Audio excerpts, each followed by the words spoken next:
आपको एक uncomfortable truth बताता हूँ। हमारी सोसाइटी की सबसे बड़ी प्रॉब्लम लोग नहीं, कंडीशनिंग है। लाइक फॉर एग्जांपल, लड़कियों को शादी के बाद कोई ऑफिशियल रूल बुक तो नहीं देता, फिर भी वो कुछ ऐसे नॉर्म्स और रूल्स को फॉलो करने लगती है और धीरे धीरे उनकी आवाज़ कम हो जाती है। ऐसा इसलिए होता है क्योंकि हमने उन्हें बचपन से सिखाया है कि एडजस्ट करो, संभल के चलो, ज़्यादा मत बोलो, और फिर एक दिन वो आता है कि वो खुद ही अपने ऊपर रिस्ट्रिक्शंस लगा लेती हैं और फिर हम कहते हैं कि शादी के बाद लड़की बदल जाती है। Happily ever after with in-laws की तमन्ना एक ऐसी लड़की जो शादी से पहले फियरलेस थी, बोल्ड थी, एक्सप्रेसिव थी और जिंदा थी, बट शादी के बाद वो खुद से भी दूर हो गई। उसे किसी ने रोका नहीं था, बल्कि उसके दिमाग में बनी वो कंडीशनिंग और थॉट्स ने और उन कहानियों ने उसे रोक दिया। इस कहानी का एसेंस यही है कि प्रॉब्लम इन लॉज में नहीं होती, प्रॉब्लम उन कहानियों में होती है जो हम खुद ही अपने दिमाग में लिख लेते हैं।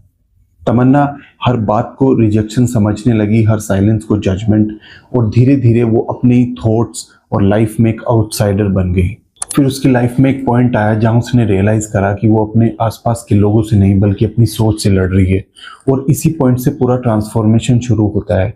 जब उसने अजम्पशंस छोड़े और कॉन्वर्जेशन चूज किया और कंप्लेन छोड़कर ग्रेटिट्यूड प्रैक्टिस किया, तब सिर्फ रिश्ते बदले नहीं बल्कि पूरा एक्सपीरियंस बदल गया।